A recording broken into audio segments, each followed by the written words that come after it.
Hello student, आज आपण फिजिक्सच्या नवीन interesting चॅप्टरला सुरुवात करतोय. चॅप्टरचं नाव आहे मेकॅनिकल प्रॉपर्टीज ऑफ फ्लुइड्स. बघा, यापूर्वी आपण mechanical properties of solids, elasticity खूप डिटेलमध्ये शिकलोय. आता पहिली गोष्ट, फ्लुइड्स म्हणजे काय? तर अतिशय साधा अर्थ आहे, anything that can flow is called as fluid. Okay, any substance that can flow is called as fluid. Basically 11-12 मध्ये आपल्याला फ्लुइड्स म्हटलं की दोन गोष्टी त्याच्यामध्ये येतात. एक आहे लिक्विड फेज, दोन फेजेस येतात, लिक्विड आणि गॅसेस फेज.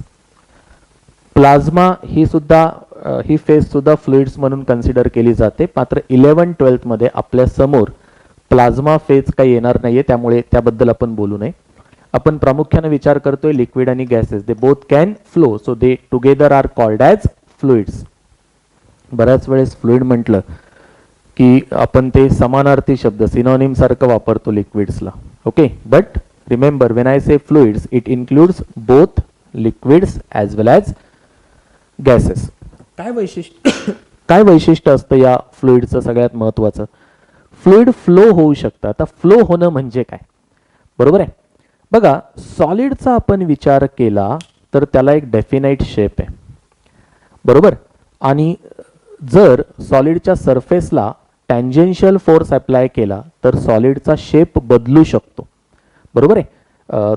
इलास्टिसिटी टॉपिकमध्ये आपण शिकलो होतो की सॉलिडला मॉड्युलस ऑफ रिजिडिटी असते. What is modulus of rigidity?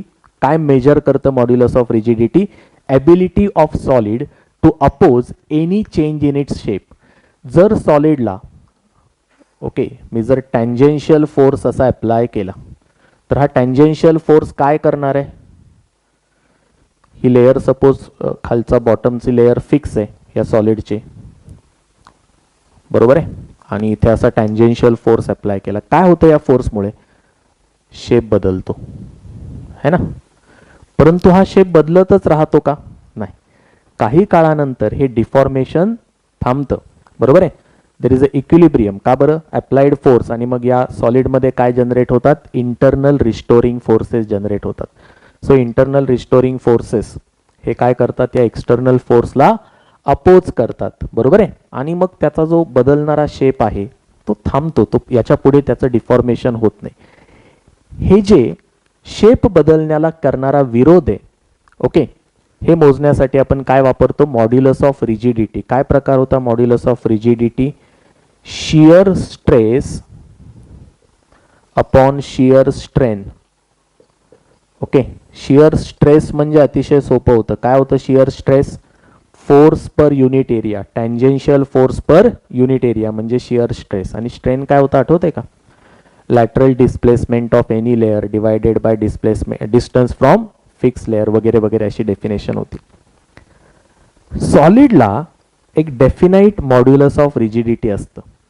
फ्लुइडच्या बाबतीत काय होतं की फ्लुइडच्या बाबतीत अशा प्रकारे छोटा जरी एखादा टँजेन्शियल फोर्स फ्लुइडवरती ऍक्ट होत असेल तरी सुद्धा तो जो फ्लो आहे किंवा चेंज इन शेप आहे याला कुठलंही अपोजिशन होणार नाही, बरोबर आहे? म्हणजे ग्लासभर पाणी मी आता जमिनीवर टाकलं आणि त्याचा असा सॉलिड तयार होणार नाही, तर ते काय होईल? ते फ्लो होईल.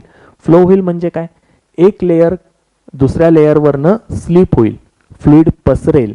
ओके, त्याच्या चेंज इन शेपला कुठल्याही प्रकारे विरोध होणार नाही. दुसऱ्या भाषेत देअर विल बी, इथे स्ट्रेन लिहायला पाहिजे, shear stress divided by shear strain is modulus of rigidity. दुसऱ्या भाषेत लिक्विडच्या बाबतीत there will be shear strain म्हणजे त्याचा शेप बदलत राहील विदाउट एनी शियर स्ट्रेस. कुठल्याही प्रकारे त्याच्या आतमध्ये इंटरनल रिस्टोरिंग फोर्सेस जनरेट होणार नाहीत, त्या बदलणाऱ्या शेपला विरोध केला जाणार नाही. दुसऱ्या भाषेत मॉड्युलस ऑफ रिजिडिटी फ्लुइड्सच्या बाबतीत असते 0. फ्लुइडचं महत्वाचं वैशिष्ट्य काय? There is no opposition to change in shape. Fluid स्वतःचा शेप बदलण्याला कुठलंही अपोजिशन करत नाही. त्याचा मॉड्युलस ऑफ रिजिडिटी काय असतो? 0 असतो. मॉड्युलस ऑफ रिजिडिटी 0 म्हणजे there is shear strain without shear stress. Stress नाहीच आहे, हा 0 आहे, तरी सुद्धा त्याचा शेप बदलतो. देर is a strain. So what is modulus of rigidity? 0. So एक महत्वाची गोष्ट लक्षात ठेवा, फ्लुइड म्हटलं की काय आठवलं पाहिजे? ते फ्लो होतं, it doesn't oppose any resistance to change in shape आणि modulus of rigidity for fluids is equal to 0. बर बेटा आता या चॅप्टरमध्ये आपण फ्लुइड्स बद्दल बोलणार आहोत ते आयडियल फ्लुइड्स असणार आहेत. We are going to discuss about what ideal fluids. What is ideal fluids for काय अर्थ आहे आयडियल फ्लुइड्स म्हणजे काय, कोणाला म्हणायचं आयडियल फ्लुइड्स? दोन महत्त्वाच्या प्रॉपर्टीज आहेत. एक आहे आयडियल फ्लुइड हे इनकॉम्प्रेसिबल असतं. इनकॉम्प्रेसिबल म्हणजे कितीही प्रेशर अप्लाय केलं त्याचं व्हॉल्यूम बदलणार नाही, पर्यायानं डेन्सिटी बदलणार नाही. So incompressible means density of fluid remains constant. Okay, there will be no change in volume whatever be the applied pressure. Okay, density remains constant. खरं सांगायचं तर कुठलंच फ्लुइड हे आयडियल फ्लुइड असू शकत नाही. लिक्विडच्या बाबतीत प्रेशर अप्लाय केलं की व्हॉल्यूम बदलतं, फार नाही बदलत पण थोड्या प्रमाणात बदलतं. पण निदान लिक्विडमध्ये हा चेंज इन व्हॉल्यूम कमी असतो. पण गॅसेसच्या बाबतीत तुम्ही प्रेशर अप्लाय केलं तर त्याचं व्हॉल्यूम बदलणारच आहे. गॅस इनकॉम्प्रेसिबल असू शकतो का? सो गॅसला आपण आयडियल फ्लुइड कधी म्हणू शकू का? नाही. सो आपण जे काही या चॅप्टरमध्ये शिकणार आहोत गोष्टी त्या नॉर्मल गॅसेसला आपल्याला फारशा वापरता येणार नाहीत. ओके, हा तिथे अप्लाय होणारं प्रेशर इतकं कमी आहे की ज्याच्यामुळे फारशे डेन्सिटीत बदल होणार नाही असे अझ्युम्शन्स आपण करू शकतो. त्या गॅसेसच्या बाबतीत त्या सिच्युएशन पुरतं आपण त्याला आयडियल फ्लुइड म्हणू शकतो. पण आयडियल फ्लुइडची महत्त्वाची प्रॉपर्टी काय? इनकॉम्प्रेसिबल. आणि गॅसेस तर इनकॉम्प्रेसिबल नाहीयेत, लिक्विड सुद्धा नाहीयेत. पण लिक्विडमध्ये होणाऱ्या डेन्सिटीतला बदल हा फार जास्त नसतो, त्यामुळे त्यांना आपण इनकॉम्प्रेसिबल कन्सिडर करू शकतो. दुसरी महत्त्वाची गोष्ट आहे नॉन विस्कस. मी जे फ्लुइड बद्दल बोलणार आहे ते फ्लुइड कसं असणार आहे? Non viscous. What is viscosity? बघा, दोन सॉलिडचे सरफेस त्यांच्यामध्ये जर रिलेटिव्ह मोशन होत असेल तर ते काय करतात? ते एकमेकांना त्या रिलेटिव्ह मोशनला अपोज करणारा एक फोर्स डेव्हलप करतात which is tangential to surface. Correct? So हे डस्टर जर या वहीवरनं स्लाइड होत असेल, okay, there is a tangential force acting along the surface which opposes this motion. त्याला आपण म्हणतो फ्रिक्शन. सॉलिडच्या बाबतीत त्याला काय म्हणतात? फ्रिक्शन. लिक्विडच्या बाबतीत लिक्विडचे दोन लेयर्स जर एकमेकांच्या दृष्टीने त्यांच्यामध्ये रिलेटिव्ह मोशन होत असेल तर ते लेयर जे एकमेकांमधली रिलेटिव्ह मोशन अपोज करतात त्या फोर्सला म्हणतात विस्कस फोर्स. कसा ऍक्ट होतो विस्कस फोर्स? त्या दोन लिक्विडच्या लेयरला पॅरलल.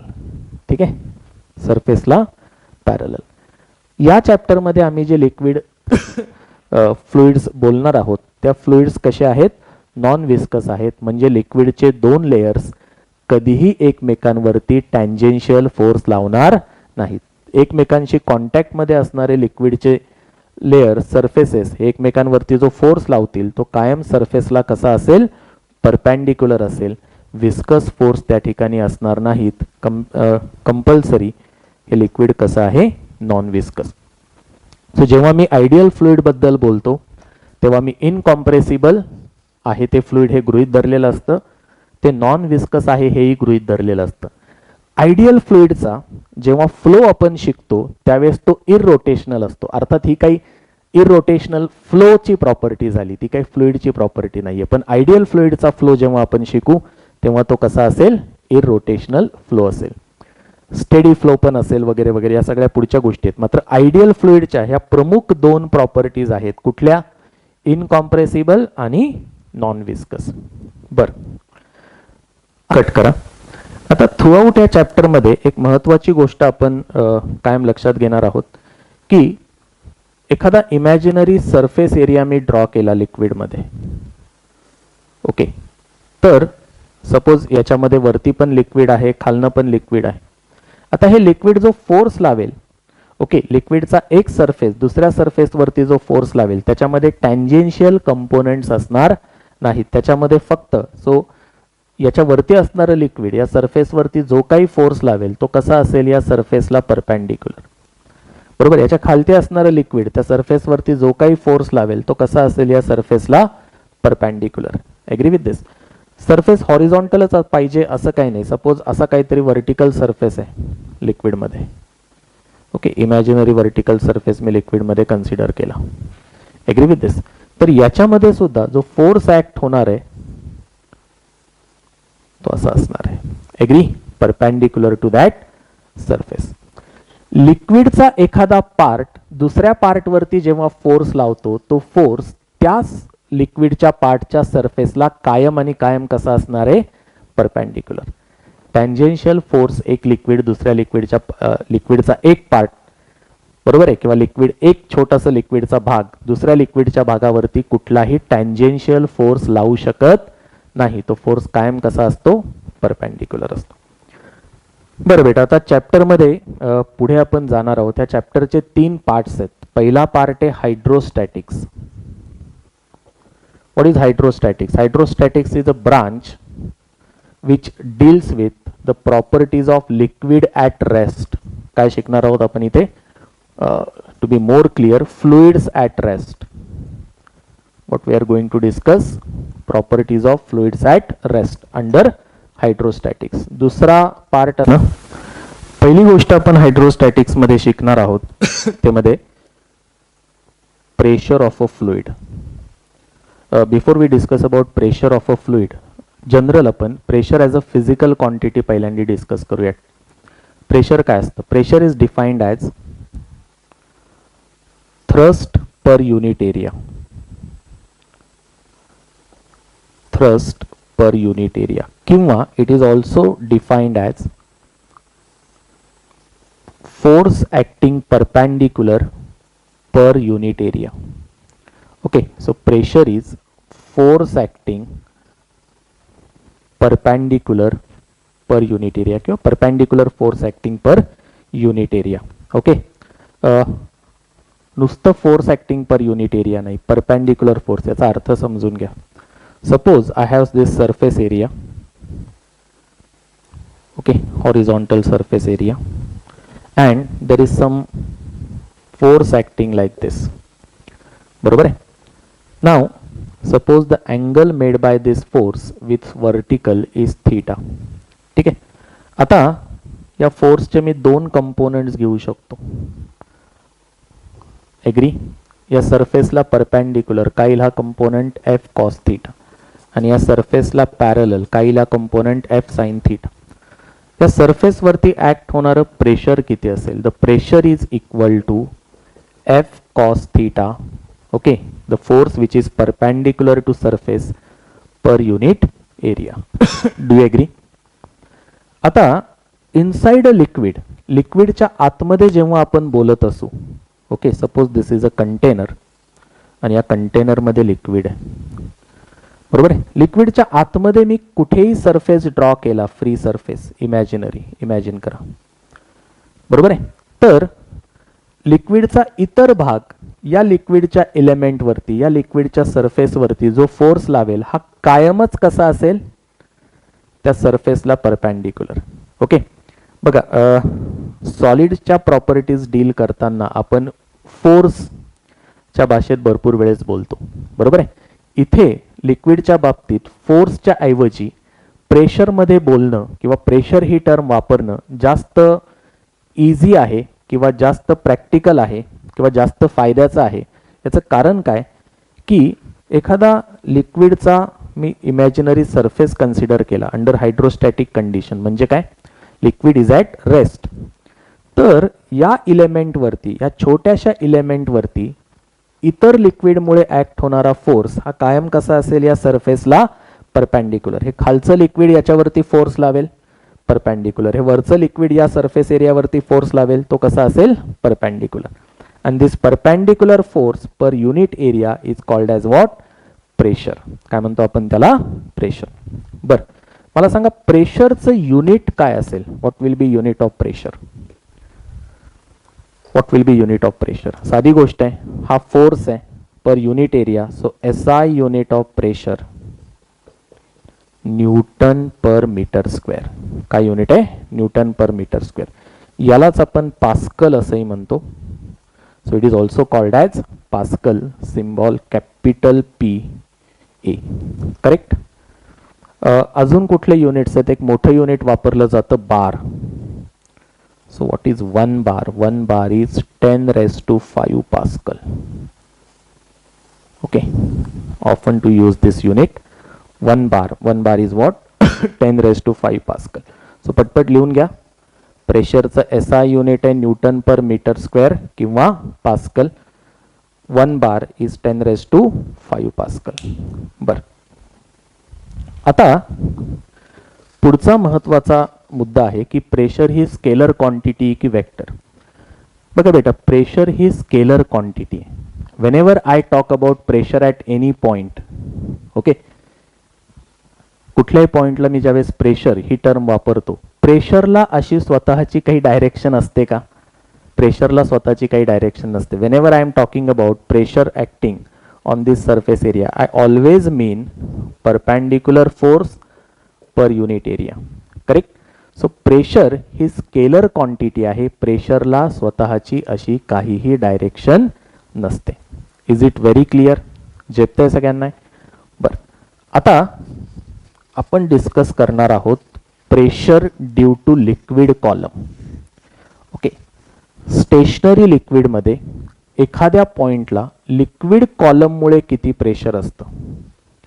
ओके, कन्सिडर दिस कंटेनर, आणि या कंटेनरमध्ये suppose this point is there, A point, and I am interested in finding pressure at point A due to this liquid. Okay, याच्या आजूबाजूला जे लिक्विड आहे त्या लिक्विडमुळे या A पॉइंटला किती प्रेशर आहे? I am going to give heading as pressure due to liquid column. Pressure due to liquid column. समोर लक्ष द्या कसं फाइंड आउट करायचं. In order to find pressure at point A, what I do is, मी इथे एक छोटासा surface area काढतो. Okay, I draw a small surface area here, horizontal surface area, आणि एक सिलेंड्रिकल आकार कन्सिडर करतो. सो हा सिलेंड्रिकल पोर्शन कन्सिडर करतो मी लिक्विडचा. Is it okay? Fine.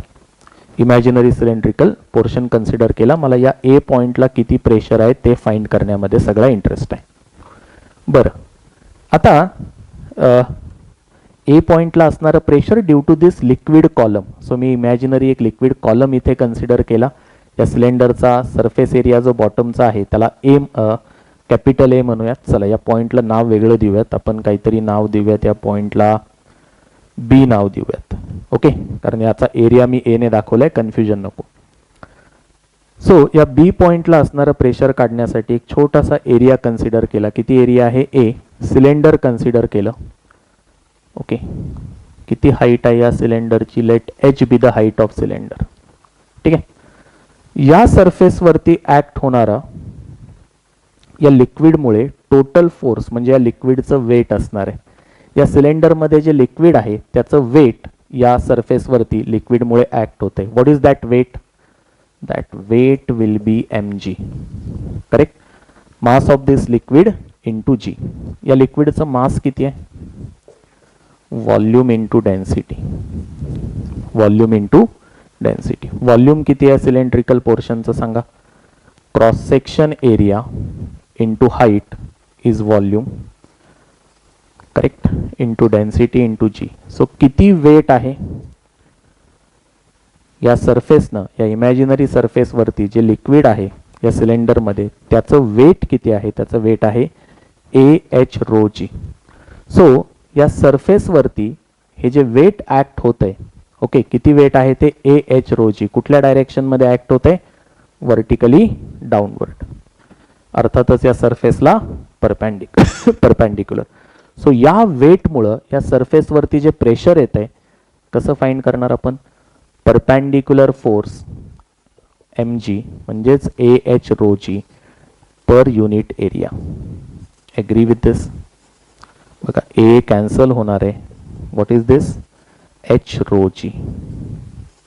So बेटा pressure at point B due to this liquid column will be equal to what? H rho G. H is height of liquid column, rho is density of liquid and G is gravitational acceleration. एक महत्वाची गोष्ट लक्षात घ्या.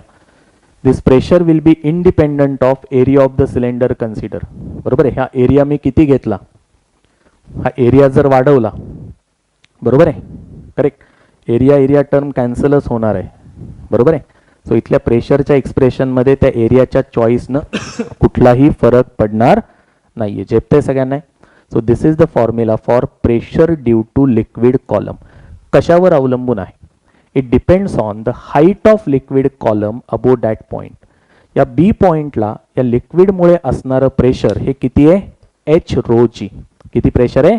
H rho जी. बेटा परत एकदा आठवण करून देतो की प्रेशर ही स्केलर क्वांटिटी आहे.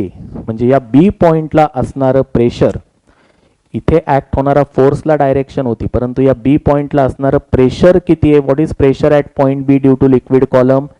It is h rho g. Okay, due to liquid column या बी पॉइंटचं प्रेशर किती आहे? H rho g. करेक्ट. त्या प्रेशरला कुठलीही डायरेक्शन नाहीये. म्हणजे जर मी या लिक्विड सरफेस मध्ये, या लिक्विड कंटेनर मध्ये तो बी पॉइंट दाखवला, बरोबर आहे. जर मी असा सरफेस एरिया घेतला असता, बरोबर आहे, तर इकडनंही फोर्स ऍक्ट होतोय या सरफेस एरियावरनं आणि इकडनंही फोर्स ऍक्ट होतोय. इकडनं ऍक्ट होणारा फोर्स पर युनिट एरिया काढला तर तो सुद्धा काय भरला असता? H rho g. इकडनं ऍक्ट होणारा सरफेस एरिया, इकडनं ऍक्ट होणारा फोर्स पर युनिट एरिया काढला असता, तो पण काय भरला असता? H rho g. Doesn't matter की हा जो सरफेस एरिया आहे मी कसा पकडतोय, as long as vertical height, surface पासनची हाईट एचच आहे.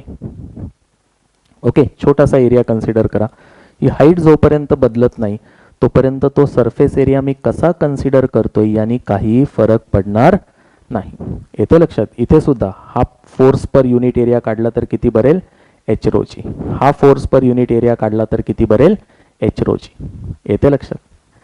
झेपतंय का नीट बघा. हा जो स्मॉल सरफेस एरिया आहे लिक्विडचा, हा वरचं लिक्विड कॉलम त्याला खाली ढकलते, पण तो जातोय का खाली? नाही. म्हणजे खालचं लिक्विड कॉलम त्याला वर ढकलतंय. येते लक्षात? आणि ह्या प्रत्येकानं म्हणजे वरच्या लिक्विडनं एक्झर्ट केलेला फोर्स पर युनिट एरिया किती? एच रो जी. या खालच्या लिक्विडनं एक्झर्ट केलेला फोर्स पर युनिट एरिया किती? एच रो जी. इथे जर मी असा सरफेस एरिया काढला तर इकडच्या लिक्विडनं लावलेला फोर्स पर युनिट एरिया किती? एच रो जी. इकडच्या लिक्विडनं लावलेला फोर्स पर युनिट एरिया किती? एच रो जी. ही कंटेनरची वॉल आहे, बरोबर आहे. इथं जर मी एरिया घेतला, युनिट एरिया, तर या वॉलवरती फ्लुइडनं लावलेलं प्रेशर किती, म्हणजे फोर्स पर युनिट एरिया किती? एच रो जी. कशावर डिपेंड आहे? हाईट.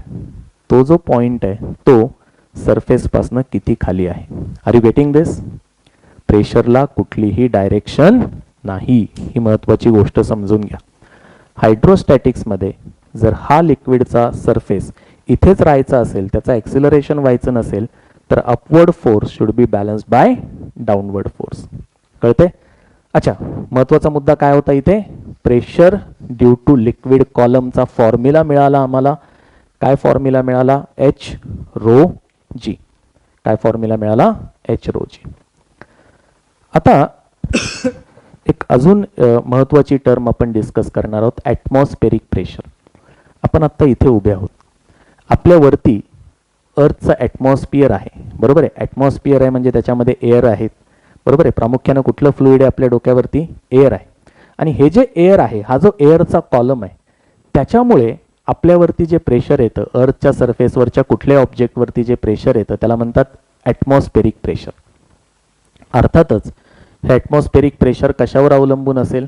आपण कुठे उभे आहोत आणि आपल्यावरती तो जो फ्लुइडचा एअरचा कॉलम आहे त्याची हाईट किती आहे, बरोबर आहे. त्याच्यावरती डिपेंड असेल की आपण जिथे आहोत तिथे ॲटमॉस्फेरिक प्रेशर किती असेल. एग्री? आपण आपल्या डोक्यावरती जितका मोठा एअर कॉलम असेल तितका ॲटमॉस्फेरिक प्रेशर जास्त असेल. सगळ्यात जास्त ते कुठे असेल? सी लेवलला. ओके, ग्राउंड लेवलला, सी लेवलला atmospheric pressure will be highest. Do you agree? अरे कळतंय ना? Suppose this is a earth at sea level, this air column will have highest height, so atmospheric pressure will be higher. जर एखाद्या माउंटनचा विचार केला आपण, ओके, तर इथे अर्थातच याच्यावरती असणारी लिक्विडची फ्लुइडची हाईट काय झाली? एअरची कमी झाली. सो इथलं ॲटमॉस्फेरिक प्रेशर कमी असेल. सो तुम्ही पर्वतावर गेलात की तिथला हवेचा दाब कमी होता, आपण म्हणतो ॲटमॉस्फेरिक प्रेशर विल डिक्रीज. पण सी लेवलला ॲटमॉस्फेरिक प्रेशर मॅक्सिमम असतं आणि ते किती असतं रे? The atmospheric pressure at sea level is 1.013 into 10⁻⁵ pascal. किती असतं? 1.013 इंटू 10⁻⁵ पास्कल. याला 1 ॲटमॉस्फेरिक प्रेशर असंही म्हणतात. काय म्हणतात त्याला? 1 ॲटमॉस्फेरिक प्रेशर. आणि किती असतं ते? 1.013 इंटू 10⁻⁵ पास्कल. ऑब्झर्व करा की हा 1.013 म्हणजे 1च्या खूप क्लोज आहे ना. Up to 3 point significant figures तर हा 1.01 आहे. अप टू 2 सिग्निफिकंट फिगर्स 1.0 आहे. So 1 atmospheric pressure is approximately equal to 1 bar. Exactly नाही आहे. 1 बार म्हणजे 10⁻⁵ पास्कल आणि ॲटमॉस्फेरिक प्रेशर किती आहे? 1.013 इंटू 10⁻⁵ पास्कल. सो एक्झॅक्ट आहे का? नाही, पण जवळजवळ 1 atmospheric pressure is equal to 1 bar. झेपतंय सगळ्यांना? नक्की जायचं पुढे. बरं, आता next part I am going to discuss is absolute pressure at a point in a liquid. एखादा पॉइंट फ्लुइडमध्ये, लिक्विडमध्ये असताना त्याच्यावरचं ॲब्सोल्यूट प्रेशर किती आहे? Okay, let me call this point as point A again. चला, एनी कन्फ्युजन होतं म्हणून पॉइंट बी घेऊयात. या बी पॉइंटला असणारं ॲब्सोल्यूट प्रेशर. आता तुम्हाला प्रश्न पडेल ॲब्सोल्यूट प्रेशर म्हणजे काय? बघा, या बी पॉइंटच्या डोक्यावरती लिक्विड कॉलम आहे, त्याच्यामुळे प्रेशर असणारच आहे. किती असणार आहे ते आपण बघितलं. Pressure due to liquid column, त्याला गेज प्रेशर म्हणतात. h ρg काढलं आपण. h is what? Height of liquid above that point. Correct. किती इथे pressure? Gauge pressure h ρg. बर, प्लस इथे वरती ॲटमॉस्फेरिक प्रेशर आहे, हो की नाही? वरतून काय? Atmospheric pressure. सो इथे असणारं टोटल प्रेशर काय असेल? याला म्हणतात ॲब्सोल्यूट प्रेशर ॲट बी. काय म्हणतात त्याला? absolute pressure at B. What is absolute pressure at B? समोर लक्ष द्या. absolute pressure at B is atmospheric pressure plus pressure due to this liquid column h ρg. So B पॉइंटला असणारं total pressure हे काय फक्त लिक्विड कॉलम मुळे नाहीये, प्लस त्याच्यामध्ये काय ऍड केलं पाहिजे? ॲटमॉस्फेरिक प्रेशर ऍड केलं पाहिजे. आणि किती ऍड केलं पाहिजे? PA, त्या ठिकाणचं atmospheric pressure plus h ρg. याला म्हणतात ॲब्सोल्यूट प्रेशर. याला म्हणतात गेज प्रेशर. काय म्हणतात त्याला? Gauge pressure. Okay, so total pressure absolute pressure is atmospheric pressure plus gauge pressure. कळतंय? बरं, याचं प्रूफही देता येतं असं. बघा, परत एकदा मी तो सिलेंडर ड्रॉ करतो इमॅजिनरी. ओके, लिक्विडचा सिलेंडर आहे. आपण कुठला तरी बाहेरनं सिलेंडर आणून इथे ठेवतोय असं इमॅजिन करू नका. ओके, या लिक्विडचाच एक सिलेंडर मी इथे कन्सिडर केलाय. सो या सिलेंडरवरती ऍक्ट होणारे फोर्सेस कुठले कुठले फोर्सेस? या सिलेंडरचं स्वतःचं वेट आहे, कुठल्या डायरेक्शनमध्ये ऍक्ट होईल? Vertically downward. किती वेट आहे? mg. अरे हो की नाही? प्लस हा वरतून ॲटमॉस्फिअरचं जे प्रेशर आहे या सरफेसवरती ऍक्ट होईल. सो ए जर सरफेस एरिया असेल तर PA जर प्रेशर असेल तर याच्यामुळे फोर्स किती असेल? PA इंटू ए. कारण PA is what? Force per unit area. So area A वरती किती फोर्स ऍक्ट होईल? PA इंटू ए. बरोबर आहे? सिमिलरली हा सिलेंडर आहे, बरोबर आहे. एक्सटर्नल फोर्सेस बोलतोय, सेल्फ वेट, अर्थ याला स्वतःकडे ओढते, सेल्फ वेट म्हणतात त्या फोर्सला. किती असेल? mg. m is mass of this liquid cylinder. Correct. इथे ॲटमॉस्फिअर याला खाली ढकलतंय. किती प्रेशर आहे? किती प्रेशर ॲटमॉस्फिअरचं? PA. सो फोर्स किती असेल? PA इंटू ए. हे खालचं लिक्विड या सिलेंडरला वरती ढकलते. अरे साधी गोष्ट आहे. ॲटमॉस्फिअर खाली ढकलते, सेल्फ वेटमुळे पण हा खाली जाणार आहे, पण हा जात नाही, हा स्टेशनरी आहे, हायड्रोस्टॅटिक कंडिशन आहे. इथलं लिक्विड इथंच थांबतंय. याचा अर्थ खालनं याला कोणीतरी ढकलतंय. कोण ढकलतंय? खालचं लिक्विड. ते किती फोर्स लावतंय? ओके, इथला प्रेशर जर PB असेल, बरोबर आहे, तर ते किती फोर्स लावतंय? बघा, the force will be PB into A. Agree? याच्यावरतीच ऍक्ट होते. चला इथे दाखवतो, नो कन्फ्युजन. ओके, हे सेल्फ वेट आणि हे किती आहे? PB into A. ओके, हे सेल्फ वेट खरं म्हणजे कुठून दाखवलं पाहिजे? सेंटर ऑफ मास पासनं. बरोबर आहे. सिलेंडरचं सगळं मास, या सिलेंडरमध्ये जे लिक्विड आहे त्याचं मास इथे कन्सिडर करतो सेंटर ऑफ मासला. सेल्फ वेट किती आहे? mg. सो बघा, या सिलेंडरवरती, लिक्विडच्या सिलेंडरवरती ऍक्ट होणारे फोर्सेस, डाऊनवर्ड फोर्सेस कुठला आहे? ॲटमॉस्फेरिक प्रेशरमुळेचा फोर्स किती येतो? PA into A plus self वेटमुळेचा force किती येतो? mg. हा झाला डाऊनवर्ड फोर्स. आणि अपवर्ड फोर्स एकटाच आहे, हा खालनं हे जे लिक्विड याच्यावरती फोर्स लावते. किती येते फोर्स? PB इंटू ए. अरे बरोबर की नाही? किती येतो force? PB into A. Do you agree? झेपतंय सगळ्यांना? बघा, सो इथे PA इंटू ए हे मास किती आहे? Volume into density into g. PB into A. Correct. So PA into A plus volume into density. हा व्हॉल्यूम किती आहे? Area into height. या सिलेंडरचं volume, area into height g. PB into ए.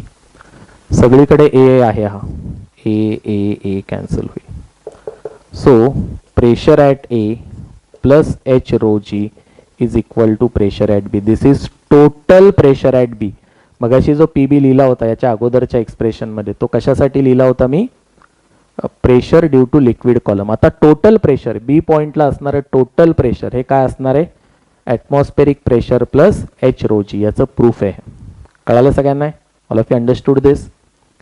चला, so this pressure is called as absolute pressure. चला, एक दोन numericals करूयात आपण, म्हणजे विषय जरा जास्ती चांगला समजेल आपल्याला, आणि मग पुढे जाऊयात.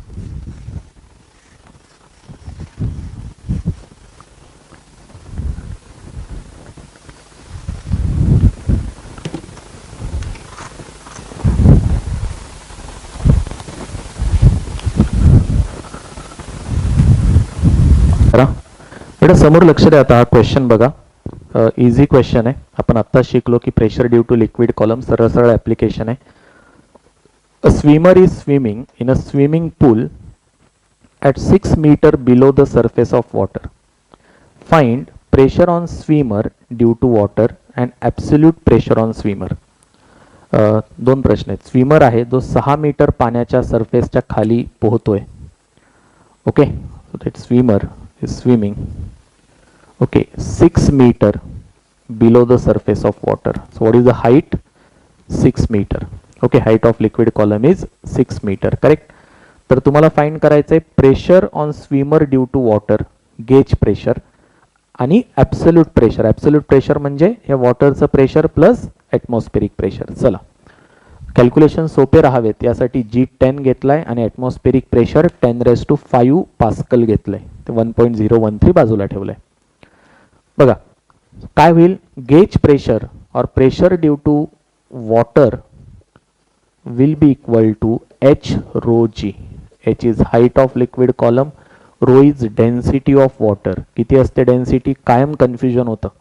Density of water in CGS system 1 gram per centimetre cube, आणि SI सिस्टीम मध्ये 10⁻³ किलोग्रॅम पर मीटर क्यूब. बरेच लोक SI मध्ये ही 1 लक्षात राहून जातं.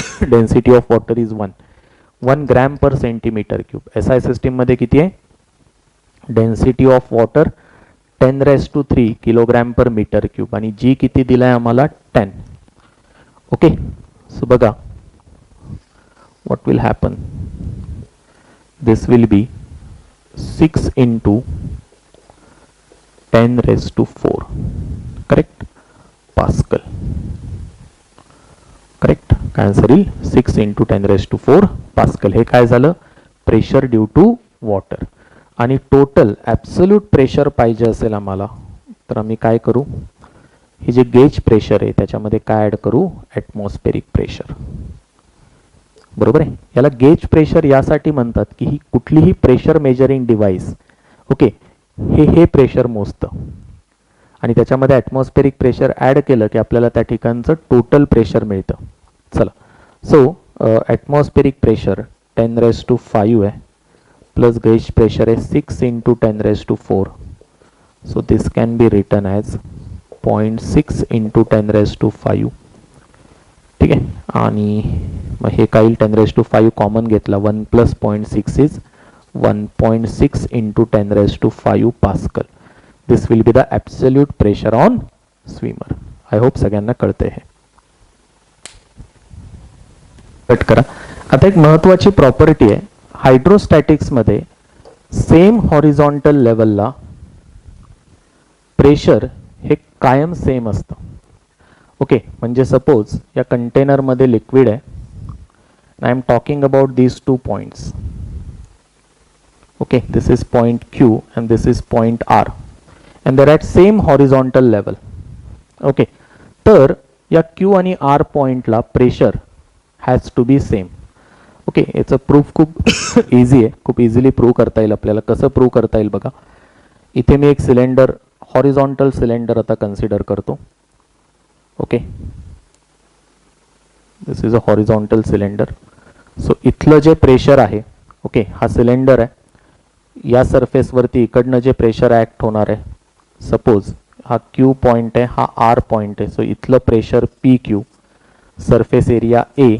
सो किती फोर्स ॲक्ट होईल या सरफेसवरती, PQ × A. लक्षात घ्या, PQ is force per unit area. So याला एरियानं मल्टिप्लाय केलं की मला मिळेल टोटल फोर्स. इकडनं किती फोर्स ॲक्ट होईल बघा, PR × A. ॲग्री. इथलं प्रेशर काय म्हटलं मी, PR × A. सो इकडनं फोर्स ॲक्ट होतोय PR × A, इकडनं फोर्स ॲक्ट होतोय PQ × A. सेल्फ वेटचा विचार करायचा नाही, कारण सेल्फ वेट हा वर्टिकल फोर्स आहे. आपण सध्या फक्त कुठल्या फोर्सेस बद्दल बोलतोय, horizontal. So don't worry about force due to self weight. Correct. In a horizontal direction liquid is at rest, म्हणजे हे जे इमॅजिनरी लिक्विडचं सिलेंडर आतमध्ये मी कन्सिडर केलंय, it is at rest. So total force from left should be equal to total force from right. याचा अर्थ PQA should be equal to PRA. If I cancel AA, PQ has to be equal to PR. So same horizontal level ला liquid मध्ये pressure काय असलं पाहिजे, same असलं पाहिजे. कधी, under hydrostatic condition. Okay, pressure at same horizontal level has to be same. Correct. इथे एक महत्वाची गोष्ट आहे, pressure is same at same horizontal level when we are talking about same liquid, single liquid. म्हणजे suppose याचा अर्थ काय, हे कळालं ना, Q आणि R सेम लिक्विडमध्ये एकाच हॉरिझॉन्टल लेवलला 2 पॉईंट असतील तर तिथलं प्रेशर सेमच असतं, हे शिकवण्याचा प्रयत्न आहे. नसेल तर काय होईल, Qचं प्रेशर जास्त असेल, hydrostatic condition will not remain. इथलं प्रेशर जास्त आहे तर हा फोर्स जास्त आहे याच्यापेक्षा, so fluid will get accelerated towards right. बरोबर आहे. It will no longer remain hydrostatic condition. हायड्रोस्टॅटिकमध्ये fluid should remain at rest. So this force should be equal to this force. जर प्रेशर वेगळं असेल, the fluid flows from higher pressure to lower pressure. Then that will become a condition of hydrodynamics. So fluid at rest, pressure at same horizontal level has to be same. Okay. आता हा जो नियम आहे हा single liquid साठी applicable आहे. For example, suppose अशी एक YouTube आहे. ओके, आणि इथे एक लिक्विड आहे.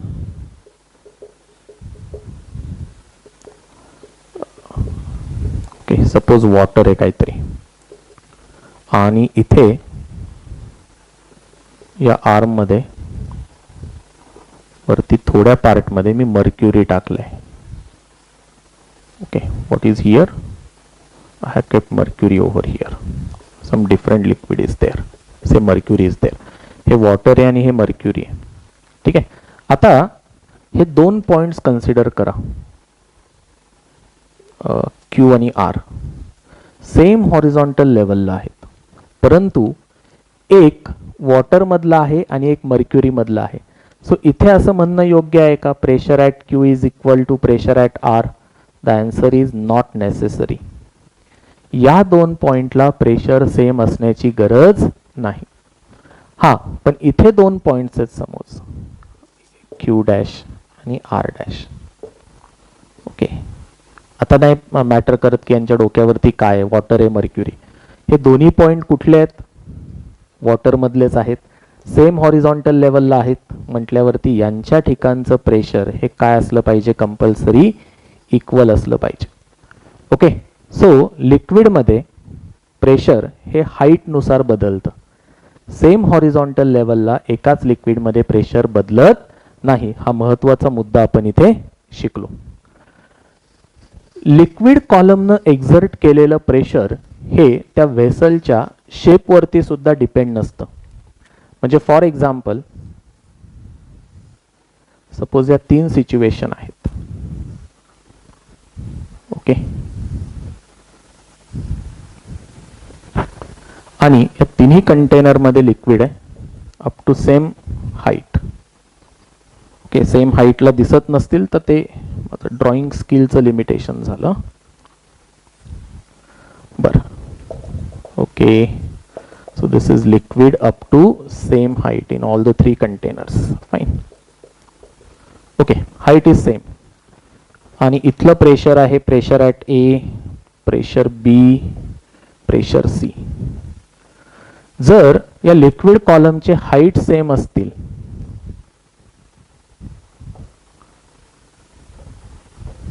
बरोबर आहे, एच एच आणि एच, तर या तीनही पॉइंटचं प्रेशर सुद्धा सेम असतं. Pressure at A is equal to pressure at B is equal to pressure at C. It doesn't matter what is the shape.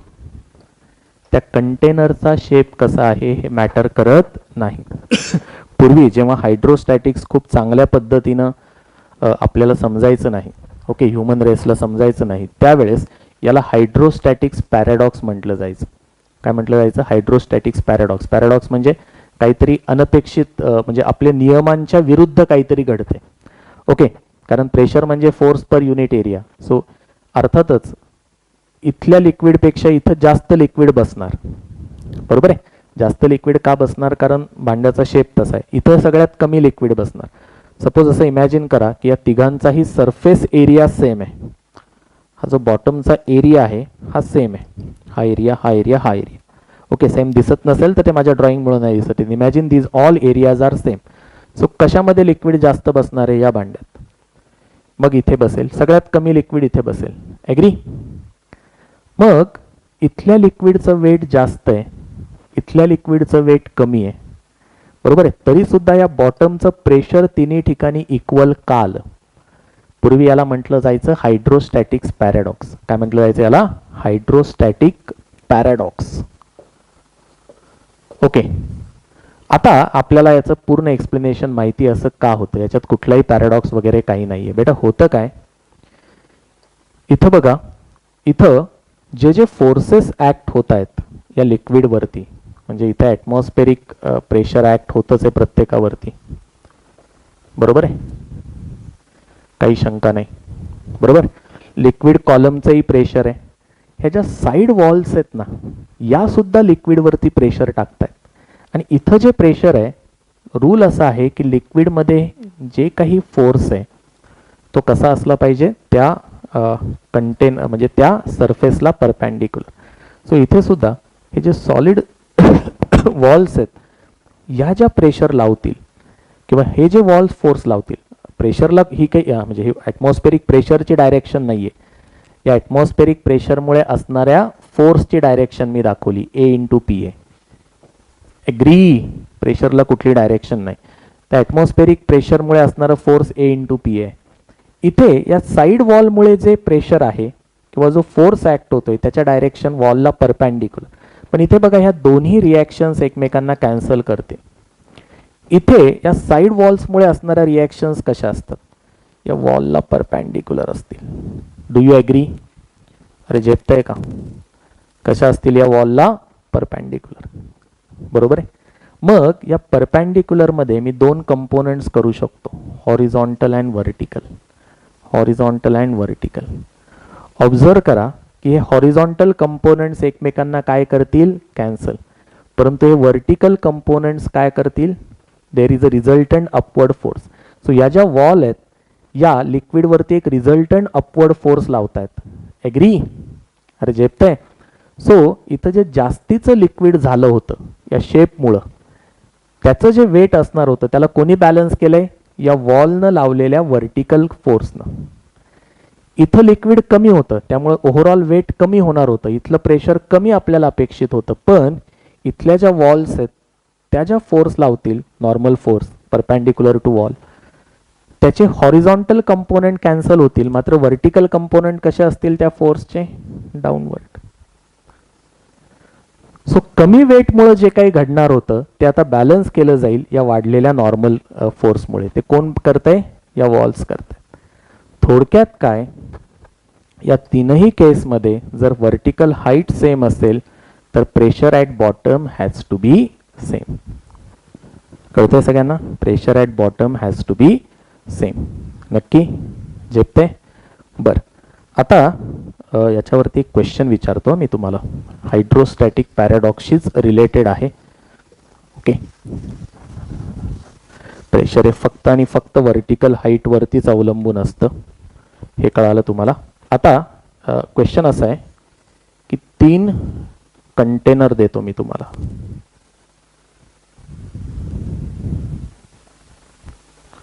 ठीक आहे, आणि सरफेस एरिया जो बॉटमचा आहे तो सेम आहे.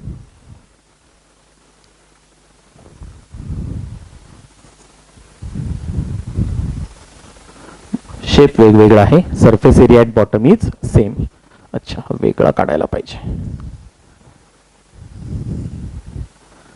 ओके, हे 3 पॉइंट्स देतो. इथलं प्रेशर आहे पी ए, इथलं प्रेशर आहे पी बी आणि इथलं प्रेशर आहे पी सी. ठीक आहे, आणि या तिघांमध्येही मी लिक्विड पाणी टाकणार आहे, वॉटर टाकणार आहे. आणि किती वॉटर टाकणार आहे तर 1 किलोग्रॅम ऑफ वॉटर, और मे बी वॉल्यूम देतो, चला हरकत नाही, फरक नाही पडणार. I am putting 1 litre of water in each of this. Okay, so the question is, प्रश्न असा आहे की या 3 सिच्युएशनमध्ये जे बॉटमला प्रेशर असेल, pressure at A, pressure at B आणि प्रेशर ॲट सी, यांच्यामध्ये ऑर्डर रिलेशनशिप काय असेल. ओके, कुठलं प्रेशर जास्त असेल कुठलं कमी असेल, काय असेल. मी ऑप्शन्स देतो. पहिला ऑप्शन आहे तिघांचेही प्रेशर इक्वल होतील. दुसरा ऑप्शन आहे या तिघांमध्येही एचं प्रेशर सगळ्यात जास्त असेल, बीचं आणि हे सीचं प्रेशर, या पद्धतीनं. तिसरा ऑप्शन आहे सीचं प्रेशर सगळ्यात जास्त असेल, ओके, त्यानंतर एचं आणि त्यानंतर बीचं. आणि चौथा ऑप्शन आहे बीचं प्रेशर सगळ्यात जास्त असेल, त्यानंतर एचं आणि त्यानंतर सीचं. ओके, 4 ऑप्शन्स आहेत तुमच्या पुढे. So consider this as a homework question. Try करा. तीनही कंटेनरचा बेस एरिया सेम आहे आणि मी तिघांमध्येही लिक्विड टाकलंय, वॉटर टाकलंय. किती वॉटर टाकलंय? 1 लिटर वॉटर टाकलंय. मगाशी जो क्वेश्चन केला त्याच्यापेक्षा हा स्लाइटली वेगळा क्वेश्चन आहे, हे नीट लक्षात घेऊन हा क्वेश्चन करण्याचा प्रयत्न करा. ठीक आहे, इथे थांबू आपण आज.